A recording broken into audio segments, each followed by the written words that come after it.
Hi there and welcome to my first video from my new Commodore 64 retro gaming series, the Silverbird Selection. If you didn't see my launch video or my announcement video from a few days ago, then you could go back and watch that, or I could summarise it for you. Basically, I've decided to start a new collection of Commodore 64 budget games, this time focusing on Firebird Software's Silver Range, which later morphed into the Silverbird collection. We'll be looking at what I've got in that collection in a moment, just a little bit of background about the publishing company Firebird. It was actually owned by British Telecom and they started a publishing business in 1984, released a bunch of games then and went on to release games under various imprints: Firebird, Silverbird, Rainbird. I think there's probably some others. Yeah, they all came out in the sort of from the mid 80s to the probably early 90s, because I think they went on to Amiga and things like that as well. Don't know a lot about the company, I must be honest. There's a lot you can read about on the website I mentioned in my first video, which is thebirdsanctuary.co.uk. You can read all about the history of the company there if you want to. I'm not really too concerned about that, I'm just focusing on the games. So they released games in a couple of different styles of packaging, which we'll take a look at in a moment. There is one type of packaging that they first launched games in, which honestly looks really terrible. It's a small cassette size package with a big screenshot of the game on the front of it, and a lot of the grit games didn't look very good. I've decided not to collect those. The main reason for that is that most of the games were re-released in this later packaging, which I think looks a lot nicer in most cases, so I'm going to stick with that packaging. There's a few games that were released on that early packaging that weren't re-released, but to be honest they don't look that good. Also, that had a price point of £2.50, which at the time I don't think classified it as a budget label, even though it was quite cheap. So that's my reasoning for discounting those. So enough whittering on by me about why I am and aren't collecting various types of packaging. Let's have a look at what I've got so far. Okay, so this was the first style of packaging that the games were released in. Very similar format. You can see they look quite nice together. They've got very consistent sort of spines on them with the game logo on.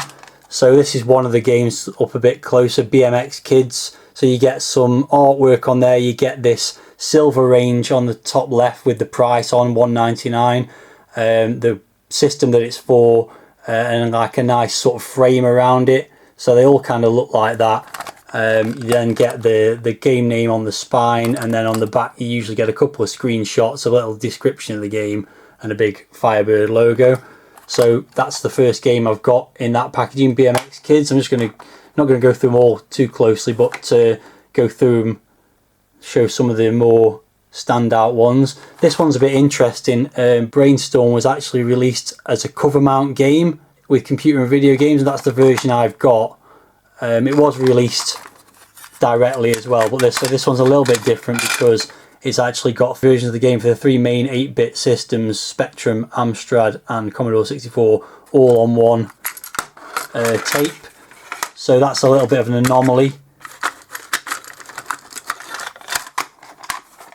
So just to skim through some of the others, we've got Chicken Chase, Collapse, Silu. They're all original games, but then we come to the first re-release game, Decathlon. This is a re-release of an Activision game, and they actually must have had some deal with Activision because there's several of their games that they've re-released. You can see some of them here. There's Hero and On-Court Tennis, On-Field Football and Park Patrol.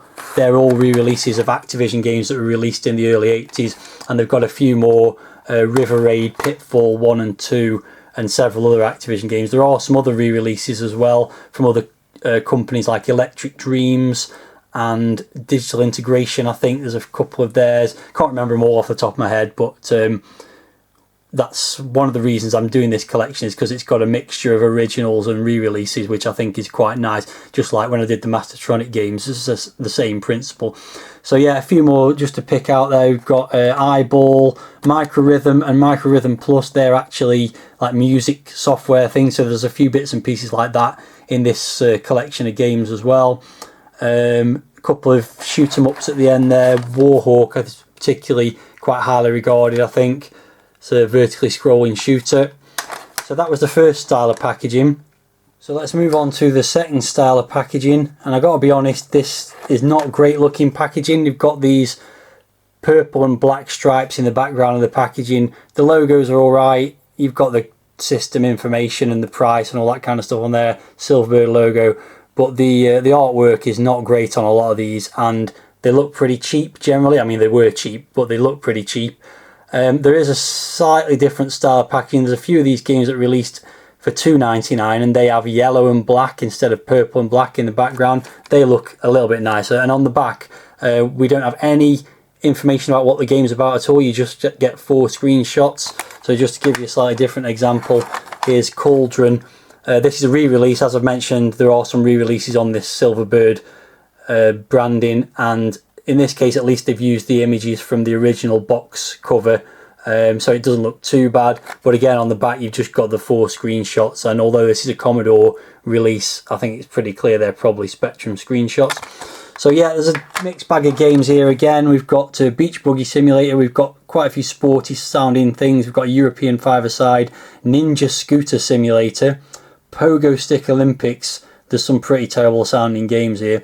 This is probably the most interesting one out of the ones I've got so far, which is Scorpius, and this is the most expensive of all the Firebird or Silverbird games I've got so far. It cost me £3.99. I bought it years ago, but I think because it's a shoot 'em up, it's a little bit more desirable. Everything else in the collection so far probably cost less than £2, and the average price I paid across the 29 games I think it is I've got is about £1.25. So I'm in a pretty good place to start with to keep the average price under £1.99. But as I mentioned on my launch video, I think it's going to be difficult to get some of these games for that sort of money, because it's not like it was 8 years ago when I was collecting the Mastertronic games. Retro game sellers on eBay are charging silly money for some of these games. I've seen individual Firebird and Silverbird games going for £10 each, which I'm not prepared to pay. So it's going to be a waiting game to see if I can get some of these games for the cheap sort of prices I want to get them for. And also I do think some of them I might not get at all for a long time, I might not see at all. Some of them seem to be quite rare, maybe 20 or 30 that don't seem to crop up on eBay much at all. So yeah, it's going to be a bit of a long haul thing this, but hopefully it'll still be interesting.